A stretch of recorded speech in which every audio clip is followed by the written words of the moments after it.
návštevné hodiny, príbuzných, že pustia, príbuzných, že tu aj boli, teda a cez nich teda môžete riešiť. Dobre? A ako ja sa mám teraz kontaktovať s príbuznými? Ale pokiaľ viem, pani Ulmanová mala kontakt na to príbuzného násilia. No ja o tom neviem. A to je taký problém, aby mi to teraz podpísal? Iba príbuzní teda môžu navštevovať na ten zdravotný stav. Však ale ja tam nemusím ísť, ja len potrebujem podpísať tú plnú moc. Podpísané. A to ja nemám kom vysvetliť, keď lekár raz nariadil, že môžu iba navštíviť príbuzný vzhľadom na jeho zdravotný stav, že tam nemôže ísť nikto iný. Povedať to v inom jazyku, alebo... Ale my vám to v jakom jazyku máme povedať, ja vám že sa tu hovorím, že sa tu... právo, ľudské právo a porušuje jeho právo na obhajobu. Veď to by ste mal ovládať, že to je ľudské právo. Aké ľudské právo? Idú ďalší. Na svoju obhajobu on má právo mať advokáta. My nechceme nič, len plnú moc. Ako vám to máme nakresliť? Alebo akom jazyku vám to máme povedať?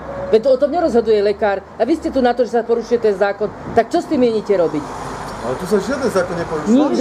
Žiadny zákon sa neporušuje. Dobre. Určite. Európsky dohovor, článok 5, odsek 4, určite. To rozumiem ešte lepšie teda. Áno. Tak rovno 4. Stanka, odcituj aj ten zákon, či toto je. Ja sa budem pýtať. Prosím vás pekne, chcel by som vidieť, keď vy poznáte teda trestné právo, aj trestný poriadok, ten pán nemá žiadne súdne nariadenie, aby ho držali v psychiatrickej liečbe. Nemá to ani lekár.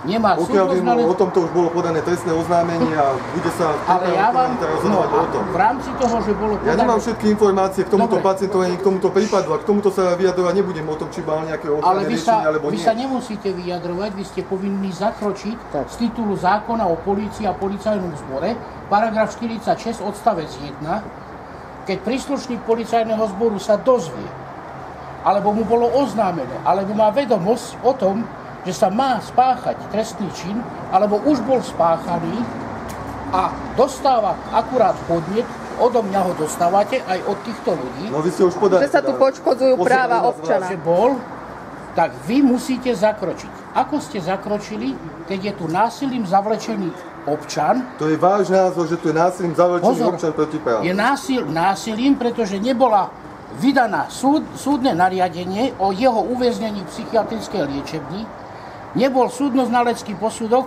na odbor psychickej poruchy, ktorá by bola tak spoločensky nebezpečná, že by ohrozoval životy alebo majetok občanov. Toto není.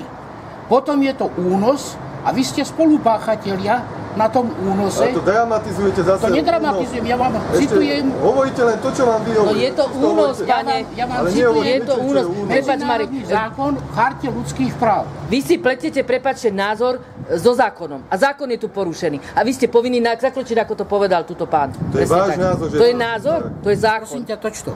Vyzývam príslušníka policajného zboru aj príslušníkov, ktorí sú tu, ako občan Slovenskej republiky, Marek Baláš, aby okamžite príslušníci policajného zboru zakročili voči páchateľom násilného trestného činu zavlečenia občana a bezdôvodného väznenia na psychiatrickej liečbe. Žiadam to, a keďže to príslušníci policajného zboru neurobia, alebo odmietnú, nech sa páči, nech sa vyjadria, podávam trestné oznámenie hneď teraz na týchto príslušníkov policajného zboru.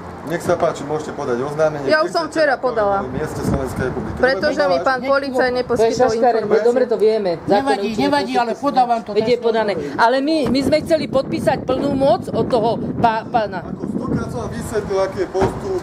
Zbytočne tu dramatizujete, stále hovoríte to isté, dookola to isté. Ale vy si neplníte vašu Vy poškodzujete práva občanov, náši aj toho pacienta. Neplníte, prisahali ste ochranu občanov a ich majetku, občanom ste prisahali a nie páchateľom trestných činov. Pán Baláš, ale občania nie ste vy tu na 5-6 iba. Viete čo?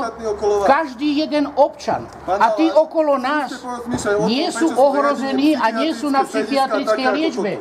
Tu je na psychiatrickej liečbe proti svojej vôli. Občan. Vy ste doktor z odboru psychiatrie? Ja nepotrebujem byť doktor z odboru psychiatrie. Ja viem o tom, že nemajú ani jeden z týchto listinných dôkazov. To znamená, že je tu Ste protizákonne. právny zástupca toho pána. Nepotrebujem byť právnym zástupcom, ako občan je To moja nám bránia. povinnosť. Veď vy nám v tom Veď nám to bránite Aj tak. pre Boha živého. Ja vám bránim niečo? No samozrejme. Aj vy. Ústavy článok 2 ústavy a článok 32 ústavy sú oprávnené. Čo som ti hovorila? Nie, však to je dobre, točte to. Už je tu hlasno. No, My sú spolu. Tak. Dobre? No, a je to vybavené. On ti povedal, že či si jeho zákonný zástupca, o to tu išlo, my potrebujeme plnú moc. Veď to mohla, veď tomto nám Ale oni je to natočené, to je dobre. Je toto... Nespravíme s tým, lebo vidíš, Martuľa ako to odchádza. je. Ale treba ich takto chytať aspoň. No a čo sme vyriešili? Nič. No. To jedine tak, ako Vasky povedal. Roxali a vyliečiš to, ale nechcem. To, vieš čo, ja neviem, no ja už nemám slov. Neviem. Ja už nemôžem nič.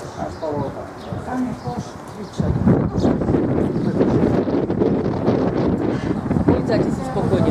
áno. Sa nedeje. Ešte si nás natočil. Že sa porušuje zákon a ľudské práva, to je vedľajšie. No zdar. Čau. Čau, teba tiež zadám.